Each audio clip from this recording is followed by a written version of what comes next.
கர்த்தருடைய நாமம் மகிமைப்படுவதாக. ஆண்டவராகிய இயேசு கிறிஸ்துவினுடைய இனிய நாமத்தினாலே அன்பின் வாழ்த்துக்கள். இந்த உலகத்திலே நாம் வாழக்கூடிய இந்த வாழ்க்கையில நம்மை பார்த்து சந்தோஷப்படக்கூடிய நபர்கள் ஒரு சில பேர் தான் இருப்பார்களே தவிர அநேகர் நம்மை பார்த்து பொறாமைப்படக்கூடியவர்களாக இருப்பார்கள். இது மனுஷனாக பிறந்த ஒவ்வொருவருடைய வாழ்க்கையிலேயும் நேரிட்டு இருக்கும் இல்லையா? நம்முடைய வளர்ச்சியை பார்த்து, நாம் வாழக்கூடிய வெற்றிகரமான வாழ்க்கையை பார்த்து சந்தோஷப்படுகிறவர்களை விட அநேகம் பேர் அதை குறித்து பொறாமைப்பட்டு ஏன் இவர்களுக்கு இப்படி நடக்கிறது, ஏன் எனக்கு நடக்கவில்லை என்று சொல்லி எண்ணக்கூடியவர்கள் தான் அதிகமாக இருப்பார்கள் இல்லையா? ஏன் என்று சொன்னா, மனுஷனுக்கு அந்த சுயம் என்கிற அந்த ஒரு விஷயம், செல்ஃபிஷ்னஸ் இல்லையா, அது வேலை செய்யக்கூடியதாக இருக்கும். எனக்கு எல்லாம் கிடைக்க வேண்டும், என்னை போல யாரும் உயர்ந்து விடக்கூடாது, எனக்கு எல்லாம் கிடைக்க வேண்டும், எனக்கு இருக்கிற காரியங்கள் மற்றவர்களுக்கு இருந்து விடக்கூடாது என்கிற அந்த எண்ணத்தோடு கூட காணப்படக்கூடியவர்களாக மனிதர்கள் இன்றைக்கு காணப்படுகிறார்கள். பிசாசானவனுடைய அந்த பேச்சின் பேரிலே அல்லது அந்த ஒரு எண்ணத்தை பிசாசானவன் மனிதர்களுடைய மனதிலே விதைத்திருக்கிறான் இல்லையா? ஆனால் நம்முடைய வளர்ச்சியிலே அல்லது நம்முடைய வாழ்க்கையிலே சந்தோஷப்படக்கூடிய ஒரு நபர் இருக்கிறார் என்று சொன்னால் அவர் நம்முடைய கர்த்தராக இருக்கிறார். நம் வேதத்திலிருந்து ஒரு வசனத்தை நாம் வாசிக்கலாம். செப்பனியாவினுடைய புத்தகம் 3வது அதிகாரம் அதனுடைய 17வது வசனம். உன் தேவனாகிய கர்த்தர் உன் நடுவில் இருக்கிறார், அவர் வல்லமை உள்ளவர், அவர் ரட்சிப்பார், அவர் உன் பேரில் சந்தோஷமாய் மகிழ்ந்து தம்முடைய அன்பு நிமித்தம் அமர்ந்திருப்பார், உன் பேரில் கம்பீரமாய் களி கூறுவார் என்று சொல்லப்பட்டிருக்கிறது. சரியா? இந்த வசனத்திலே கர்த்தர் நம் மீது நம் பேரில் சந்தோஷமாய் மகிழ்வார் என்று சொல்லி சொல்லப்பட்டிருக்கிறது. அவர் நம் பேரில் கம்பீரமாய் களி கூறுவார் என்று சொல்லி சொல்லப்பட்டிருக்கிறது.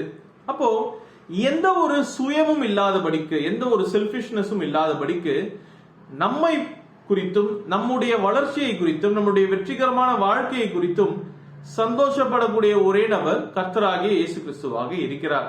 இந்த உலகத்திலே இயேசு கிறிஸ்துவானவர் வாழ்ந்த சமயத்திலே மனிதர்களாக அவரோடு கூட பழகின ஒவ்வொருவருடைய இமோஷனல் பாயிண்ட்ஸ், இமோஷனல் மொமெண்ட்ஸ்லையும், அதாவது உணர்ச்சிகரமான அந்த சந்தர்ப்ப சூழ்நிலைகளிலே இயேசு கிறிஸ்து அவர்களோடு கூட அவர் இருந்திருக்கிறார். மற்றவர்கள் மகிழும் பொழுது அந்த மகிழ்ச்சியிலே இவரும் கலந்து கொண்டார். மற்றவர்கள் துக்கமாக இருக்கிற சமயத்திலே அந்த துக்ககரமான இடத்திலே இவரும் கலந்து கொண்டு இவரும் அவர்களோடு கூட துக்கம் கொண்டாடினார் இல்லையா? லாசருவை குறித்து நாம் வாசிக்கும் பொழுது இயேசு கண்ணீர் விட்டு அழுதார் என்று சொல்லி நாம் வாசிக்கிறோம் இல்லையா? அந்த குறைவுகள் வரும் பொழுது, மனிதனுக்கு குறைவு வந்து என்ன செய்வது என்று சொல்லி அறியாமல் இருந்த அந்த சமயத்திலே அங்கேயும் கர்த்தராகிய இயேசு கிறிஸ்து இருக்கிறார். அதை நிறைவாக்கக்கூடிய அந்த காரியங்களிலே ஈடுபடக்கூடியவராக இயேசு கிறிஸ்து காணப்பட்டார். அப்போ God always participates in people's emotional moment. ஒரு மனுஷனுடைய உணர்ச்சிகரமான சந்தர்ப்ப சூழ்நிலைகளிலே இயேசுவானவர் அவனோடு கூட இணைந்து இருக்கக்கூடியவராக இருக்கிறார். சரியா? அப்போ கர்த்தருடைய முக்கியமான நோக்கம் அல்லது கர்த்தராகிய இயேசு கிறிஸ்துவுடைய முக்கியமான நோக்கம் மனிதனுடைய வாழ்க்கையில என்னவென்று சொன்னால், அவன் ஒரு சமாதானமான சந்தோஷமான வாழ்க்கையை வாழ வேண்டும் என்பதற்காக தான். உலகத்திலே மனுஷனை முதலாக அவர் உருவாக்கிய பொழுது கூட மனுஷனுக்கு ஒரு சமாதானமான சந்தோஷமான வாழ்க்கையை கொடுக்க வேண்டும் என்று சொல்லி அவர் விரும்பினார். மனிதன் பாவம் செய்துவிட்டு மறுபடியும் இயேசு கிறிஸ்து அண்டைக்கு வரும்பொழுதும் அவனுக்காக ஜீவன் கொடுத்த கர்த்தராகிய இயேசு கிறிஸ்து செல்லும் பொழுது என்ன சொல்லிவிட்டு செல்கிறார்? என்னுடைய சமாதானத்தை நான் உங்களுக்காக வைத்து போகிறேன், என்னுடைய சமாதானத்தை உங்களுக்கு கொடுக்கிறேன் என்று சொல்லி இருக்கிறார். அப்போ இயேசு கிறிஸ்துவனுடைய முதலும் முக்கியமான நோக்கம் என்னவென்று சொன்னால், மனிதன் சந்தோஷமாக சமாதானமாக அவரோடு கூட இருக்க வேண்டும் என்பதுதான். அப்போ இந்த வசனத்திலே சொல்லப்பட்ட பிரகாரமாக நம்மை குறித்து, நம்முடைய நிலைமை குறித்து சந்தோஷப்படக்கூடிய ஒரே நபர் கர்த்தராகிய இயேசு கிறிஸ்துவாக அவர் இருக்கிறார். சரி, ஒருவேளை நாம் சோகமாக இருக்கும் பொழுது அல்லது நாம் குழப்பத்தில் இருக்கும் பொழுது, துக்கத்திலே காணப்படும் பொழுது கர்த்தர் நம் மீது சந்தோஷமாய் இருப்பாரா என்று சொல்லி கேட்டால், நம்முடைய துக்கத்தை சந்தோஷமாக மாற்ற வேண்டும் என்பது அவருடைய சித்தமாக இருக்கும், அவருடைய எண்ணமாக இருக்கும். நாம் அவர் அண்டைக்கு செல்லும் பொழுது நம்முடைய துக்ககரமான அந்த சந்தர்ப்ப சூழ்நிலைகளை அவர் சந்தோஷமாக மாற்றக்கூடியவராக நம்முடைய கர்த்தர் காணப்படுகிறார். அப்போ அவருடைய நோக்கம் சந்தோஷமும் சமாதானமும். சரி, 2 இடங்களிலே நம்மை குறித்து கர்த்தர் சந்தோஷப்படக்கூடியவராக இருப்பார்.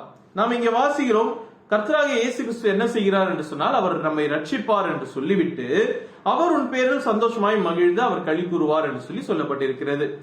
கர்த்தராகிய இயேசு கிறிஸ்து நம்மை ரட்சித்த அந்த சந்தர்ப்பத்தில், அந்த நேரத்திலே அவர் மீது மிகவும் விசுவாசம் உடையவர்களாக நாம் காணப்படுகிறோம் இல்லையா? எப்பொழுதெல்லாம் கர்த்தர் மீது விசுவாசம் உடையவர்களாக நாம் காணப்படுகிறோமோ, எப்பொழுதெல்லாம் நம்முடைய விசுவாசம் கர்த்தர் மீது அளவற்ற நிலைமையிலே இருந்து அது குறையாமல் காணப்படுகிறதோ, அப்பொழுதெல்லாம் கர்த்தர் நம் மீது சந்தோஷமுடையவராக இருப்பார். எப்பொழுதெல்லாம் நாம் கர்த்தரிடத்திலே இருக்கக்கூடிய விசுவாசத்தை வழுவாமல் காத்துக் கொள்கிறோமோ, அவரை நம்பியே சார்ந்து ஜீவிக்கிறோமோ, அப்பொழுதெல்லாம் கர்த்தர் நம்மிலே சந்தோஷப்பட்டு மகிழ்ந்து களி கூறக்கூடியவராக இருப்பார் என்பதை நாம் நினைவில் வைத்துக் கொள்ள வேண்டும்.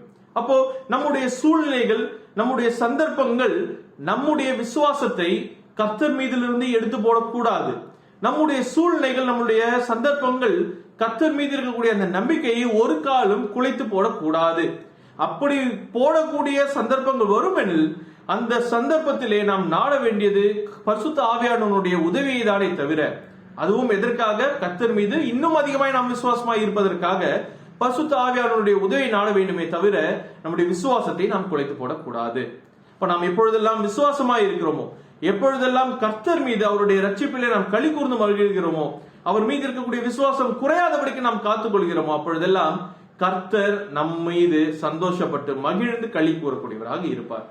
இரண்டாவது சந்தர்ப்பம், எப்பொழுதெல்லாம் கர்த்தர் நம் மீது மகிழ்ச்சியா இருப்பார் என்று சொன்னால், நாம் அவருடைய கற்பனைகளுக்கு கீழ்ப்படிந்து நடக்கும் பொழுது, எப்பொழுதெல்லாம் நாம் அவருடைய வார்த்தைக்கு செவி கொடுத்து அவருடைய வார்த்தையின் பேரிலே நாம் நடக்கிறோமோ, எப்பொழுதெல்லாம் அவருடைய வார்த்தைக்கு நாம் செவி கொடுத்து அவர் எண்ணுகிற பிரகாரமாக அவருடைய சித்தத்தின் பேரில் நம்முடைய வாழ்க்கையை நடத்தி செல்கிறோமோ, அப்பொழுது நம் மீது சந்தோஷப்பட்டு மகிழ்ந்து களி கூறக்கூடியவராக நம்முடைய கர்த்தரானவர் இருப்பார். அப்போ கர்த்தரை நாம் சந்தோஷப்படுத்த வேண்டும் என்று சொன்னால், நான் இதை இந்த வகையிலே சொல்ல வேண்டும் என்று சொல்லி விரும்புகிறேன். கர்த்தரை நாம் சந்தோஷப்படுத்த வேண்டும் என்று சொன்னால், அவர் மீது அசையாத அளவற்ற விசுவாசத்தை வைத்து அவருடைய கற்பனைகளுக்கும் கட்டளைகளுக்கும் நாம் கை கொள்ள வேண்டியது அவசியம். அப்படி என்று சொன்னால் கர்த்தர் நம்மிலே மகிழ்ந்து களி கூறுவார். இன்னொரு வகையிலே கர்த்தர் நம் மீது சந்தோஷமாய் இருக்க வேண்டும் என்று சொன்னால் நாம் அவர் மீது விசுவாசம் வைக்க வேண்டும். அதே நேரத்தில் அவருடைய கற்பனைகளுக்கும் கட்டளைகளுக்கும் நாம் கை கொள்ள வேண்டும், செவி சாய்க்க வேண்டும். இது இரண்டும் நடக்கும் பொழுது அவர் நம் மீது சந்தோஷமுடையவராக இருப்பார். நம்முடைய நிலைமை எதுவாக இருந்தாலும் சரி, நம்முடைய சூழ்நிலைகள் எதுவாக இருந்தாலும் சரி, நம்மை எந்த ஒரு சுயமும் இல்லாதபடிக்கு முற்றிலுமாக முழு மனதோடு கூட நம்மிலே சந்தோஷப்படக்கூடிய ஒரே நபர் கர்த்தராக இருக்கிறார். தொடர்ந்து அவரை நாம் சந்தோஷப்படுத்திக் கொண்டே இருப்போம், அவரை நாம் மகிழ்வித்துக் கொண்டே இருப்போம். அவருடைய மகிழ்ச்சிக்காக, அவருடைய சந்தோஷத்திற்காக நம்முடைய வாழ்க்கையை நாம் வாழ்வோம். கர்த்தர் எண்ணின பெயரிலே, கர்த்தர் சொல்லுகிற பிரகாரமாக அவருடைய சித்தத்தின் பேரிலே நம்முடைய வாழ்க்கையை வாழ்கிறதற்கு பரிசுத்த ஆவியானவர் நமக்கு உதவி செய்வாராக. கர்த்தரை சந்தோஷப்படுத்தி பார்ப்போம். கர்த்தருடைய நாமம் மாத்திரமே மகிமைப்படுவதாக.